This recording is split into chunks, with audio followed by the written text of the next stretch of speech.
You've seen this error. Your app can't connect, psql times out, and all you get is fatal no pghba.conf entry for host.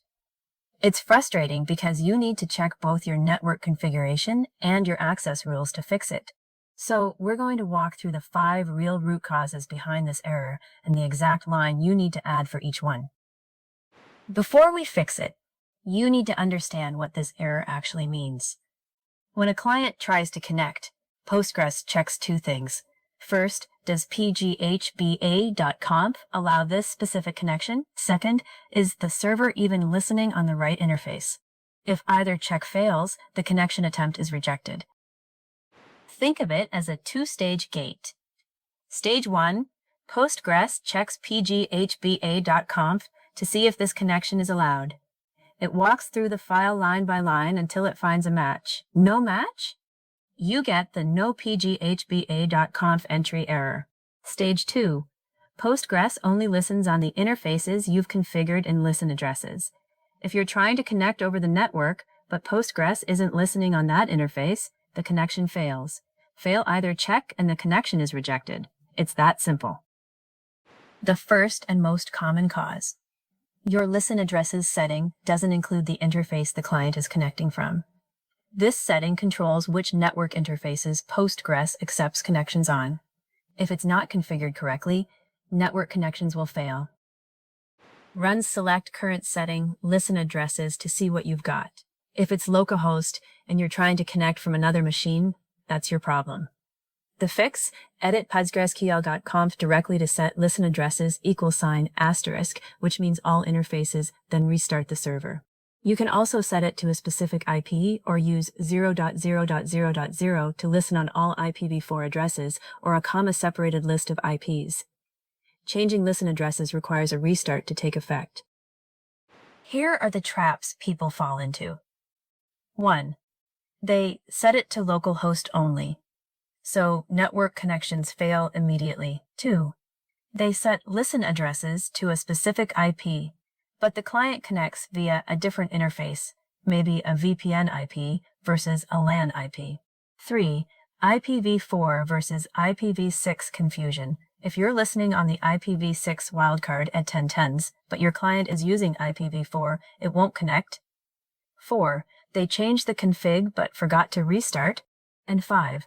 The Postgres config is correct, but a cloud firewall or security group is blocking port 5432 at the network layer. Always check both the Postgres config and your network rules. Both have to be right. Okay, listen addresses is set correctly and the connection reaches Postgres. Now we hit the access control gate, pghba.conf. Postgres reads this file top to bottom and the first matching line wins. If no line matches your host, database, and user combination, you get the error. That's all there is to it. Each line in pghba.conf has 5 columns: connection type, database, user, address, and auth method. Host means TCP/IP connection. Local means Unix socket. The address is a CIDR block or a host name. The method is how you authenticate, Scramsha 256, MD5, trust, peer, and so on. Postgres stops at the first line that matches all 4 criteria. So if you have a restrictive rule at the top and a permissive all rule below it, the permissive rule might never be checked. Order matters a lot. Here's what you add. To allow a single host, use a /32 CIDR, that's exactly 1 IP. To allow an entire subnet, use the appropriate CIDR mask like /24 for a class 100 network or /16 for a larger private range. You can lock it down further by specifying the database name and user instead of all. And yes, you can use 0.0.0 zeros to allow any IP, but only do that in development or behind a firewall because it opens Postgres to the internet. After you edit pghba.conf, you need to reload the Postgres configuration for the changes to take effect for new connections. Even if the host and database match, you can still get connection errors if the auth method column doesn't match what the client is sending. The client and server need to agree on how authentication will work, or the connection will fail. The most common mismatch.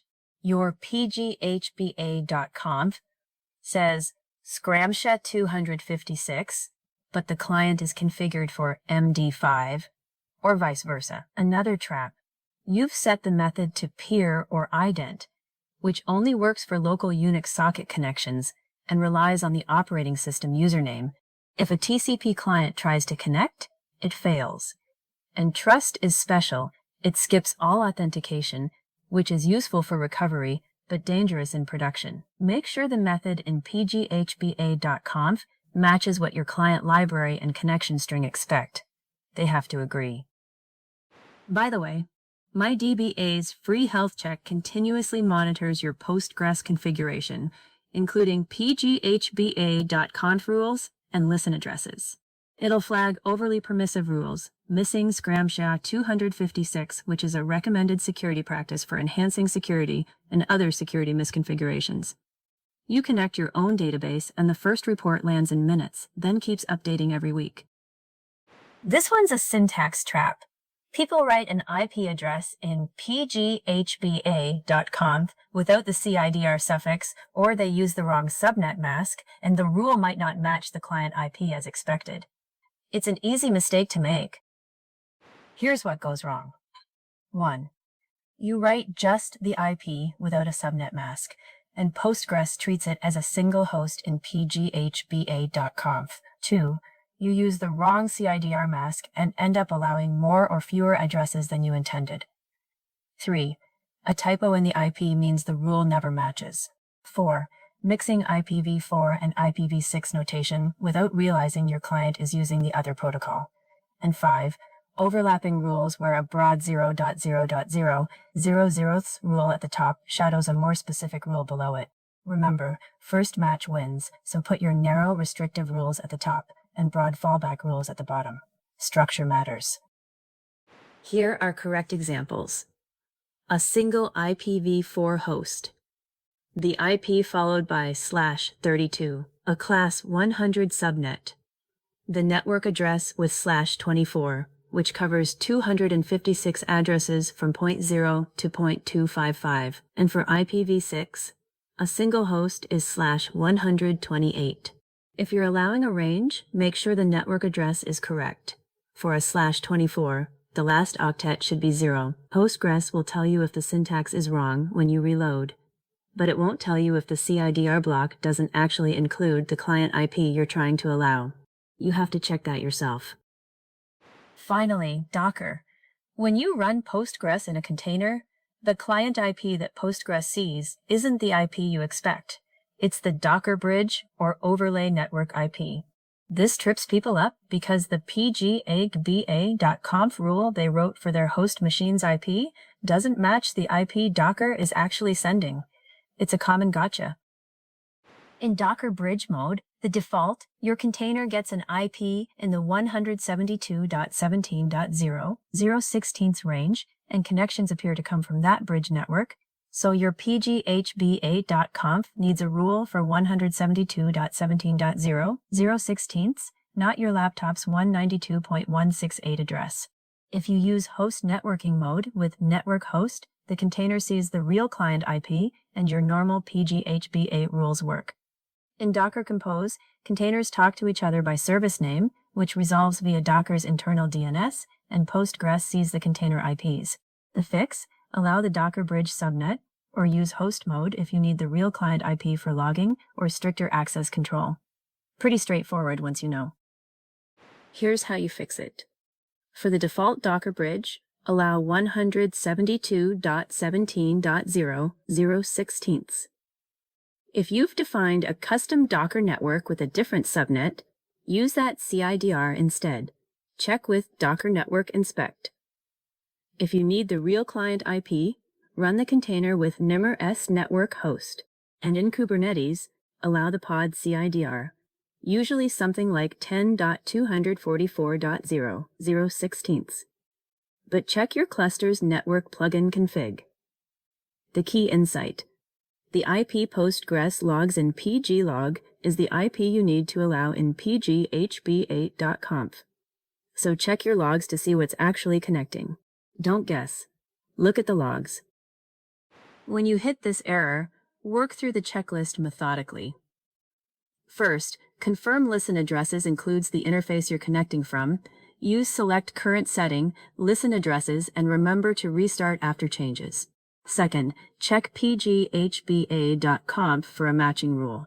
Verify the CIDR block actually includes the client IP, and remember first match wins. Third, make sure the auth method in psql.conf matches what the client is configured to use. Fourth, if you're in Docker or Kubernetes, check what IP Postgres actually sees in the logs. And fifth, after any change to psql.conf, reload the configuration for new connections to use the updated rules. Most of the time, it's one of these 5 causes, and now you know exactly how to fix each one. No more guessing. My DBA's free health check continuously monitors your Postgres setup, including listen addresses, psql.conf rules, and authentication config, and flags misconfigurations before they cause connection issues. You connect your own database, the first report lands in minutes, and it keeps updating every week across 16 domains.